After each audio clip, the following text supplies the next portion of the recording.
إن الحمد لله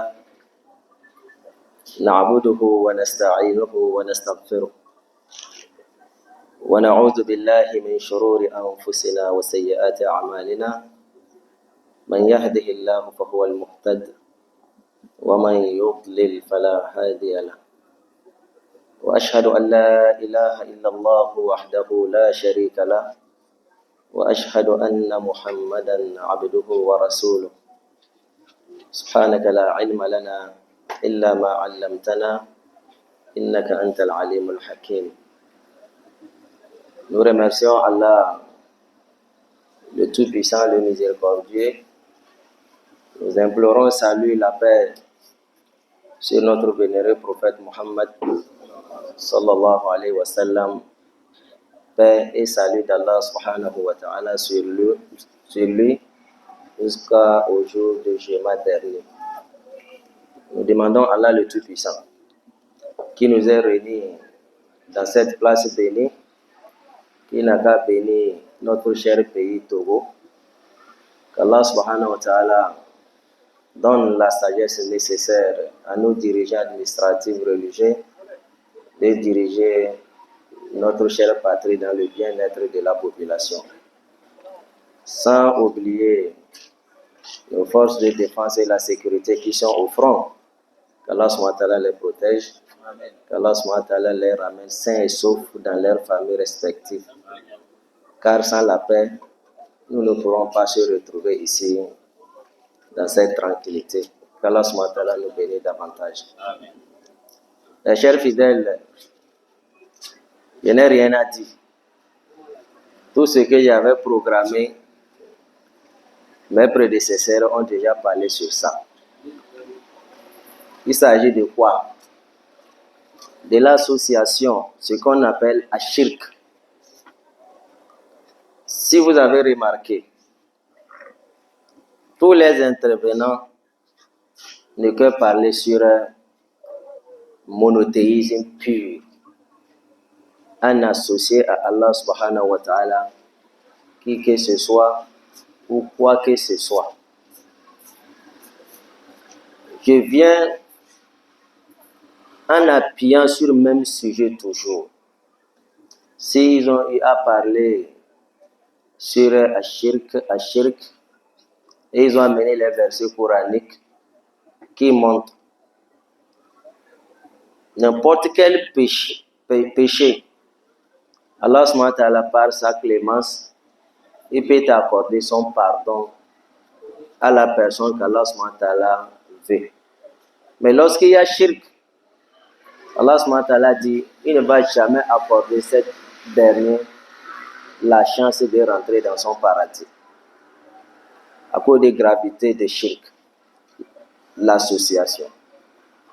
Je viens vous parler un peu sur les actes qui peuvent mener l'homme à faire à shirk, l'association.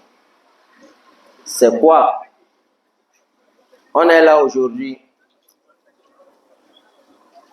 Toute personne, si tu le demandes, qui t'a créé, même s'il adore les montagnes, même s'il invoque les fétiches, même s'il y a un arbre qu'il adore à quelque part, même s'il a une calebasse sous son lit, même s'il a quelque chose dans son village, il finira par te dire que c'est Dieu.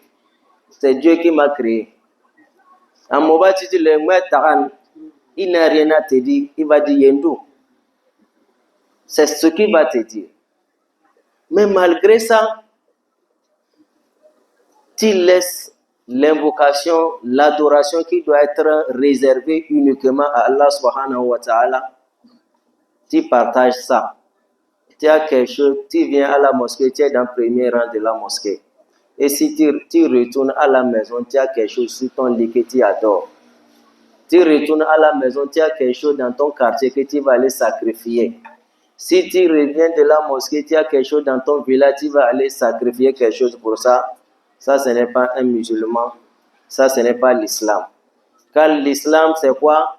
C'est la soumission totale à la volonté d'Allah subhanahu wa ta'ala dans ses adorations, dans ses attributs, dans tout ce que l'homme fait, il faut te confier à Allah subhanahu wa ta'ala. C'est ça qu'on appelle l'islam, la soumission totale à la volonté d'Allah subhanahu wa ta'ala. Car aujourd'hui, comme Allah dit dans Surat Yusuf, وَمَا يُؤْمِنُ أَكْثَرُهُمْ بِاللَّهِ إِلَّا وَهُمْ مُشْرِكُونَ. Parmi nous, beaucoup, nous ne croyons à Allah sans associer Allah subhanahu wa ta'ala avec le shirk.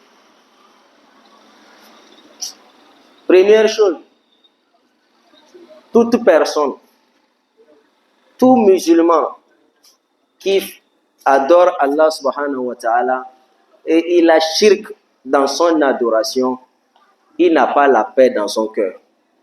Allah subhanahu wa ta'ala enlève la paix dans son cœur. Alladhina amanu wa lam yalbisu imanahum bidhulm ulaika lahumul amn. Que ceux qui croient à Allah subhanahu wa ta'ala, ils ont la foi à Allah. Ils n'ont pas mélangé leur croyance ou leur foi par ashirk. Allah subhanahu wa ta'ala dit, ils ont la paix, ils ont la tranquillité dans ce bas monde et l'au-delà. Pourquoi? Celui qui fait shirk, il associe moindre chose. Il fait recours vers les satans pour aller chercher la solution. Je vais vous donner un exemple. Il y a des gens, ils n'ont pas la foi dans l'islam. Même la nuit, quelqu'un est monté sur son toit, sur la tôle, il va dire non, on me cherche. Pourquoi? Mais celui qui a la foi, il a la croyance, il s'est confié à Allah subhanahu wa ta'ala. Il dit non, c'est les chats ou bien c'est les souris qui sont sur la tôle. Et il ne continue pas à dormir. Mais celui qui n'a pas la foi, qui n'est pas un vrai musulman, il sort matin, il va faire recours vers les charlatans, il court à gauche, il court à droite pour aller consulter pour voir qu'est-ce que ne va pas. Si tu te confies à Allah, tu n'as pas besoin de faire recours vers quelque chose. On est là, tu vas voir un musulman, il vient à la mosquée, il prie, il fait tout.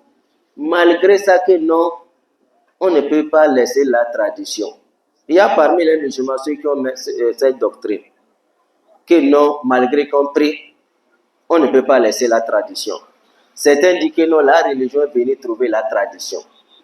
Écoutez bien, l'islam n'est pas venu bannir tout ce qu'on connaissait, mais l'islam est venu réglementer notre foi et notre adoration, qui a appelé impérativement à respecter ce que l'islam t'a dit. Je vais donner un exemple. Une fois ici, dans notre région ici, on va libération c'est-à-dire le patron veut donner diplôme à son apprenti. On arrive, le patron c'est un musulman et l'apprenti est un musulman. Le patron exige d'abord d'émouler une poule noire d'abord. Une poule noire, pour sacrifier une poule noire. Et sur le sang de cette poule, diplôme va passer avant d'être livré à son apprenti. Il prie, c'est un musulman, il prie. Son apprenti prie. Mais qu'est-ce qui a amené tout ça? Parce qu'il n'est pas entièrement rattaché à Allah, mais il a une partie aussi qui est avec sa tradition, c'est-à-dire l'adoration des idoles et les fétiches. Tout sacrifice qui a appelé à distinguer une couleur noire, rouge, jaune, quoi, il faut savoir que ce n'est pas l'islam. C'est ça qu'on appelle association à shirk, parce que c'est quelque chose qui t'a dit de choisir la couleur. Encore, il y a un acte qui se passe matin, midi, soir, que c'est shirk. Tu vas voir un musulman, par exemple, où il a la recherche de pouvoir, ou bien il a la recherche de l'argent, ou bien il a la recherche de santé, ou bien il a à la recherche d'une protection contre quelque chose qu'il a peur, qu'il est en train de l'affliger dans sa vie. ça va le pousser à aller dans le shirk. On commence par le pouvoir. Les gens à cause du pouvoir, nous on ne parle pas de nos musulmans, on parle avec nos frères musulmans. Parce qu'il veut le pouvoir. Il veut un poste administratif. Ou bien il veut une chefferie traditionnelle. Ou bien il demande avoir une place sociale. Il va aller chercher à enterrer une bête vivante. On lui demande d'aller enterrer une bête vivante, l'âne vivant, ou bien il va aller chercher une chèvre pour aller enterrer vivant. Que c'est ça qui va te donner le pouvoir que tu cherches. C'est ça qui va te donner la chefferie que tu cherches. C'est ça qui va te donner la place sociale, le rang social que tu cherches. Il faut savoir que tu as fait shirk, qu'Allah ne va jamais te pardonner si tu es mort sur ça. Il faut chercher à te repartir. Il faut chercher à demander pardon avant la mort. Parce que Allah a déjà dit, lorsque la personne meurt sur ça, il n'a rien devant Allah subhanahu wa ta'ala. Il va aller directement à l'enfer. Écoutez, chers fidèles, ne vends pas ce bas monde qui est limité, qui est un temps provisoire temporaire contre la vie éternelle. Lorsque tu rentres dans le paradis, la mort est finie. Parce que avant que les gens vont prendre leur place dans le paradis ou dans l'enfer, Allah subhanahu wa ta'ala va tuer d'abord la mort. Il n'y a plus la mort. Parce que la mort, c'est ici. Quand les gens vont mourir, la mort aussi finira par mourir. Il n'y a plus la mort encore. Donc, aujourd'hui, il y a la mort. Nous sommes ici. Même Dieu t'a accordé une longue vie. Tu vas faire 50 ans, 40, 50 ans, 60 ans, 70 ans. Après 70 ans, c'est fini. Tu n'as pas envie de faire la vie encore. La diabète va frapper la porte. Tension viendra aussi claquer la porte. Voilà les maladies à gauche, à droite. Tu es riche, tu es pauvre, tu vas goûter cette souffrance. Parce que Allah subhanahu wa ta'ala a déjà dit dans le Coran, لَقَدْ خَلَقْنَا الْإِنسَانَ فِي كَبَدٍ. Moi, Allah subhanahu wa ta'ala, j'ai créé être humain dans la souffrance. Demandez ceux qui sont riches. S'ils vont vous dire la souffrance dans quelle souffrance ils vivent, ils vont vous expliquer. Mais comme nous ne sommes pas dans leur place, on ne peut jamais comprendre leur situation. Celui qui est pauvre, c'est la même chose. Celui qui est au pouvoir, c'est la même chose. Les gens plus malheureux dans le monde, c'est ceux qui ont des pouvoirs. Demandez les chefs des États. Nous sommes ici parce qu'on n'a pas de pouvoir, c'est pour cela qu'on est ici. Si on a des pouvoirs, on ne peut pas être ici à l'heure là. Donc, nous allons vendre notre vie, quelques jours que nous allons faire sur terre, maintenant pour gâter la vie éternelle qui est demain. Quel pouvoir? Calculez combien de jours tu vas faire dans le pouvoir. Peut-être avant d'avoir le pouvoir, tu as déjà 40 ans. Après 40 ans, il y a 40 ans encore. Après 40 ans, il y a 50 ans encore. C'est difficile. Même s'il c'est dans la maladie. Voilà, il y a des gens, il a tout. Il a le pouvoir, il a l'argent. On lui dit matin, il faut sortir marcher. Il laisse la voiture de luxe, il laisse la moto, il marche. À un moment donné, il lui dit, il faut enlever chaussures. Il faut marcher pieds nus. Que sinon, tu vas mourir. Il va respecter ça. On va lui dire, il n'a qu'à courir. Il court parce qu'il ne veut pas mourir. Tu vas vendre demain à cause de ce bas monde, ça là. Ça, c'est quoi dans la vie? Aller enterrer une bête vivante. Donc, c'est ce qu'on appelle Ashir. Aujourd'hui, nous sommes ici. Tu vas voir quelqu'un dire que non. Que nous, on a une fête traditionnelle dans notre village. Non, nous, on a cérémonie dans notre village. Toi, musulman, si tu as dit Allah subhanahu wa ta'ala, il faut t'éloigner des cérémonies sataniques. Tu n'as pas dedans. S'il y a quelque chose à sacrifier, ça doit être sacrifié au nom d'Allah subhanahu wa ta'ala. Et Allah subhanahu wa ta'ala nous a donné ça. Baptême, il faut sacrifier. Ramadan, il faut sacrifier au nom d'Allah. Tabaski, il faut faire ton sacrifice au nom d'Allah subhanahu wa ta'ala. Et Allah subhanahu wa ta'ala nous a dit dans le Coran, Qul inna salati wa nusuki wa mahyaya wa mamati lillahi rabbil alamin la sharika la wa bidhalika umirtu. Dis, ma prière, mes sacrifices, ma vie, ma mort, tout est confié à Allah subhanahu wa ta'ala. Allah qui n'a pas d'associé, il n'a pas égaux dans ce monde, et ni l'au-delà. Il est tout autre. Le maître absolu. Il ne faut pas dire un pied dans l'islam, un pied ailleurs. Rentrez tout entièrement dans l'islam. Il ne faut pas un pied ici, un pied ici. Ça, c'est autre chose. Il y a certaines choses, c'est des axes petites qu'on ne prend pas en considération, mais ça empêche l'homme de rentrer même dans le paradis. Ou ça empêche l'homme qu'Allah subhanahu wa ta'ala exauce sa prière. Tu vas voir, on est musulman. Il a quelque chose, talisman dans la poche. On est musulman, si tu rentres dans sa boutique en haut là, il a approché une petite calebasse bien bourrée avec les poils, les saletés. On est là, tu vas voir musulman, les intersections, les carrefours. Un musulman va aller déposer calebasse bourrée avec les saletés. Tu vas donner qui va manger ça? Un musulman, tu ne peux pas se lever les deux mains la nuit pour prier, Allah subhanahu wa ta'ala va t'accorder ce que tu veux. Tu vas aller chercher calebasse pour aller.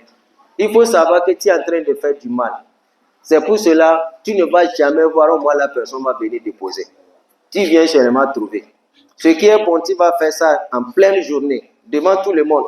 Parce que c'est pas bon. C'est pas bon. Tu t'es auto-jugé que ce que tu es en train de faire, ce n'est pas bon. C'est pour cela que tu ne fais pas ça quand les gens voient. Il vient déposer fille, il part. Est-ce que c'est bon? Tu vas aller voir un musulman, va aller préparer quelque chose, il va aller chercher là où il allait former pour aller donner. Jusqu'à des fois des grains de mil, il y a des grains de maïs, il y a des grains. Si tu veux donner maïs, il faut donner 2, 3 bols à ton voisin qui n'en a pas. Il faut donner le riz 1, 2, 3, 4 bols à toi. Voilà, si tu demandes, Allah, moi j'ai fait du bien, je demande, il faut m'accorder ça. Allah va t'accorder. Tu vas aller donner les fourmis de qui ne peut pas savoir là où il y a les grains de maïs. Pour amener. Tu vas aller déposer masse avec 15 francs, quelque chose comme ça, dans les carrefours. Ça, c'est le travail d'un musulman. Lorsqu'il y a ça dans ta foi, il faut savoir que ton islam n'est pas islam. Comment quelqu'un va rentrer musulman, père, avec quelqu'un? Tu es rattaché avec Dieu. Tu es avec ton Seigneur. Et quelqu'un va t'affliger. Quelqu'un va te rendre peur. Le prophète nous a donné la solution dans notre vie. Si tu as peur, il y a des versets, il faut lire. Matin, il y a Azkar. Il y a les invocations que tu fais matin avant de sortir. Le soir, il y a les invocations que tu fais avant de dormir. Si tu as fait les invocations, mon ami, il faut aller dormir tranquille. Il n'y a aucun malheur qui va t'atteindre la nuit jusqu'à matin. Si tu as fait tes Azkar matin, il n'y a pas un Satan qui peut te bloquer la route dans toute la durée de la journée. Mais on laisse pour le Coran, on laisse l'enseignement des prophètes, on fait recours vers les gens, vers les quoi, vers un charlatan ici, vers un quoi ici. Charlatan peut faire quoi pour toi? Il peut t'avantager à quoi? In tad'uhum la yasma'u du'a'akum wa law sami'u mastajabu lakum wa yawm al-qiyamati yakfuruna bi shirkikum wa la yunabbi'uka mithlu khabir. Ceux-là dont vous êtes en train d'aller, c'est un fétiche, c'est un timbal, c'est un quoi, Allah subhanahu wa ta'ala nous a dit, lorsque tu les invoques, ils n'entendent pas ce que tu es en train de dire. Ou alors, même si ils attendent ce que tu invoques, tu les demandes, il ne peut jamais te donner la réponse. Et c'est clair, c'est net. Toute personne qui est douée d'intelligence, il sait que c'est comme ça. On a un village ici, je ne cite pas le nom. On est parti voler le fétiche du village. Et on a volé. Ça dépasse aussi 4 ans, il ne sait pas là où le fétiche est parti. Donc maintenant, fétiche, on a volé fétiche. Toi là où tu vas aller demander, il ne peut même pas se donner la sécurité. Hein?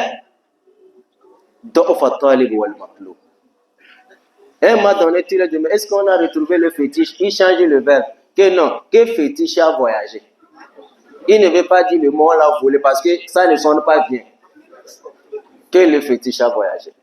Donc, qui va t'enseigner tout ça? C'est l'islam qui va t'enseigner. L'islam qui est venu pour nous faire sortir dans le ténèbre, pour nous ramener dans la lumière parfaite. Regardez toi, musulman, ta vie. Il ne faut pas mettre shirka dedans. Il ne faut pas mettre l'association dedans. Je vais aller à la fin de ma parole, chers fidèles, pour montrer comment shirk est dangereux. L'association pour associer. Si on dit l'association, shirk, qu'est-ce que veut dire shirk? Regardez Allah subhanahu wa ta'ala qui t'a donné tout. Hein? C'est comme un enfant, c'est toi qui l'as mis au monde. C'est toi qui as assuré son écolage, scolarité. L'enfant grandit aujourd'hui, tu peux l'envoyer, tu l'appelles, dis fais-moi ça, il ne fait pas. Mais si papa d'autrui l'appelle rapidement, il fait. Comment ça va te déranger ou ça ne va pas te déranger? Ça va te déranger. Allah subhanahu wa ta'ala qui a assuré, quand tu étais dans le ventre de la maman, on t'a fait sortir là-bas, on t'a donné le vent gratuitement. Voilà, tu vois gratuitement, la vision gratuitement, tu marches gratuitement. Voilà, on ne peut pas donner à Allah. Si nous voulons compter, c'est-à-dire les bienfaits d'Allah subhanahu wa ta'ala sur nous, c'est incontable, on ne peut pas compter. Si vous savez même le vent, oxygène là sur les mains, s'il faut aller à l'hôpital, si on te met oxygène de 30 minutes, combien tu vas payer? Il y a les gens, oxygène d'Allah subhanahu wa ta'ala, elle a 80 ans, 90 ans, 100 ans, sans qu'une facture vienne. L'œil là qu'on voit là, tu peux voir à une distance donnée, gratuitement. Tu peux connaître l'odeur gratuitement. Allah subhanahu wa ta'ala t'a accordé ça. La lumière là qui est ici, là, si on ne paye pas la facture à la fin du mois, ils vont couper ça. Parce que ça ne nous appartient pas.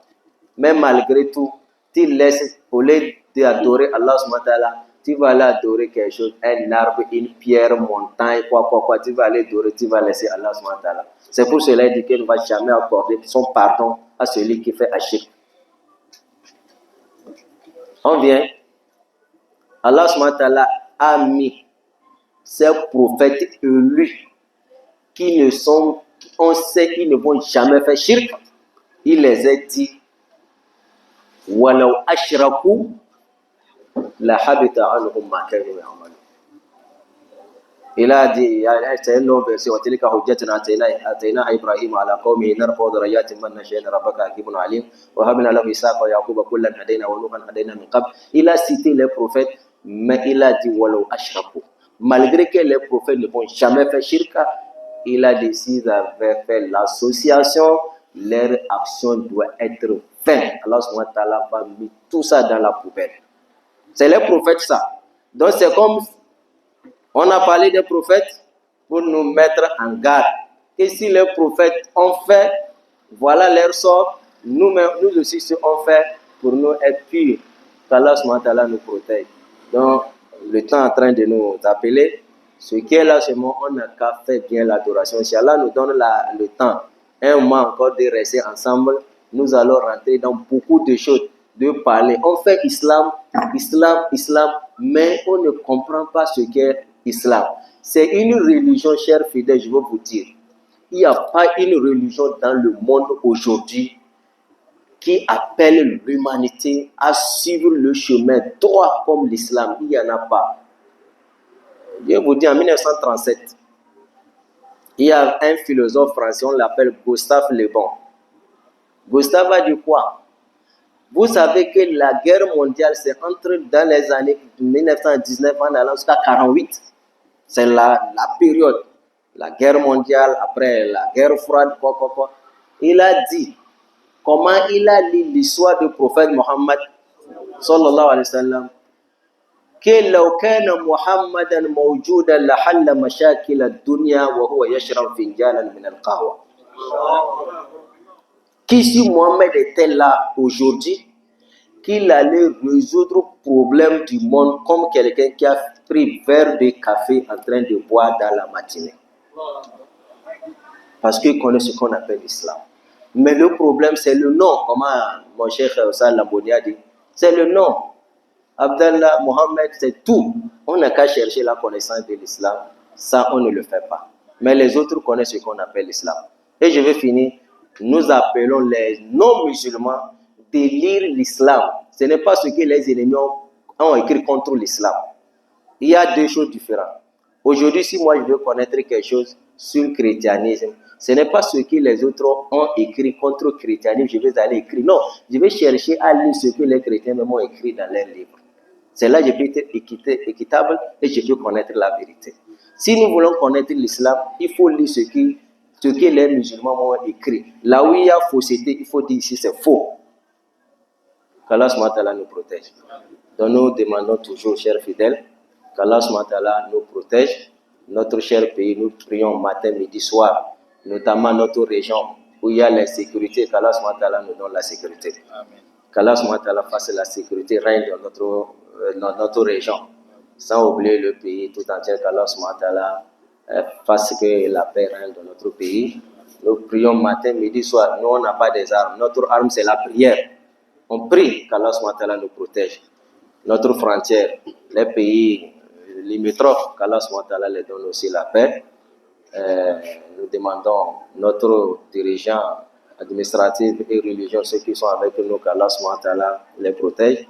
Ceux qui sont dans la capitale, qu'Allah SWT les protège et les donne aussi la sagesse nécessaire pour nous diriger. Subhana rabbika rabbil izzati amma yasifun. Assalamu ala al-mursalin walhamdulillahi rabbil alamin.